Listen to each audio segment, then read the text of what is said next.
My proposition is federal government should stop university admissions from discriminatory practices. Many of us still believe that freedom and democracy have the best living room in the United States. But look at today, the issue of racial discrimination in American society is getting worse in all areas, especially in education. The federal government should impose solutions to inequality education to stop discriminatory practices in university admissions. I would like to discuss further about what happened in American society and what the government has to do with. My first main point, educational inequality stirs up racial hatred. Firstly, many elite schools who focus on racial quotas can create more negative competitions. There is a case which was reported last year in an article of the purge of Asian American at Thomas Jefferson High School has begun by Washington Post. They commented that Thomas Jefferson succeeded in slashing the enrollment rate of Asian American students. They have set up new standards unrelated to academic grade that caused anger among the parents so that they formed a multicultural coalition and protested in front of the school.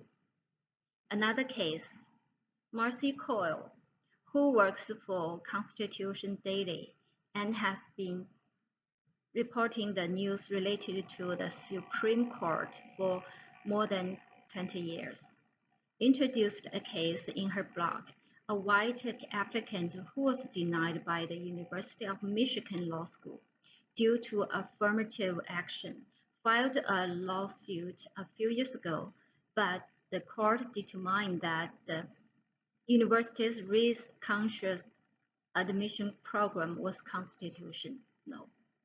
In 2016, University of Texas case, Justice Thomas wrote that he would overrule the case decision in the University of Michigan Law School. He said that himself was the beneficiary of affirmative action as a student at Yale Law School, and he said all racial preferences was inherently harmful. Secondly, students are treated unfairly due to big difference in the qualifications of teachers. In Linda's article of Unequal Opportunity, Race and Education, she pointed that National Commission on Teaching and America's Future discovered that new teachers who didn't meet the certification standards were typically assigned to the low-income and high minority schools. She demonstrated a finding coming from analysis of 900 schools districts by Harvard economist Ronald Ferguson that 40% of students' math and reading scores were directly related to the teacher's professional knowledge. That's why we saw so many lawsuit cases against educational inequality this year. My second point, educational inequality is intensifying with the connivance of the government.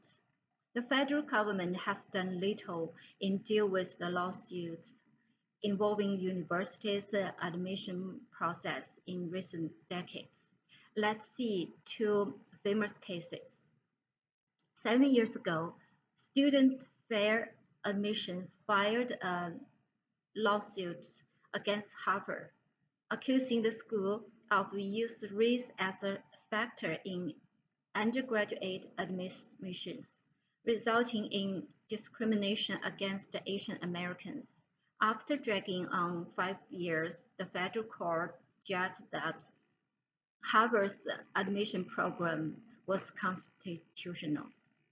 The other case, the Department of Justice sued Yale of its discrimination based on race and national origin during the undergraduate admission process. That Asian Americans and whites have only 1/8 to 1/4 of the likelihood to be admitted, comparing to similarly qualified African American applicants. But Yale had no immediate comments about that and just admitted to coordinate with the government's investigation. We are still waiting for the further results. My third point, the federal government should implement more effective policies to encourage educational equality. The government has a responsibility to introduce some changes for schools to adjust their rigid perception of diversity. Sylvia Valentin, a commentator, suggested that there were many effective educational programs meet the need of diversity which have been explored with teachers in some schools and were really welcomed by the teachers and schools.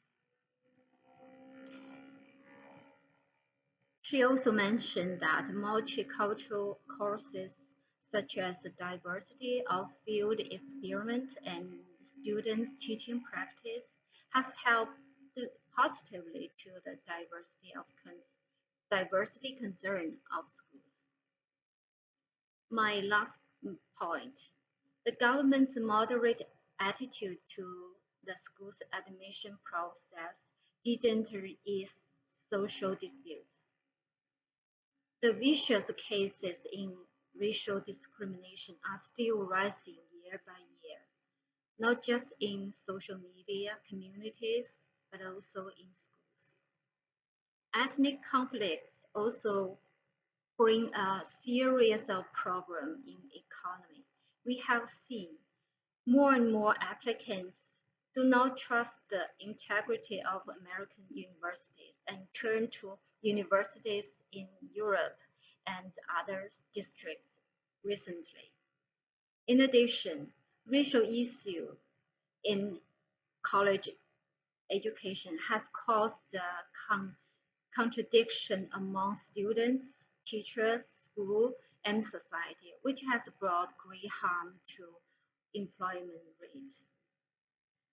In conclusion, the US government must take the elimination of racial contradictions as its mission and constantly improve existing policies, or it will absolutely lead universities astray.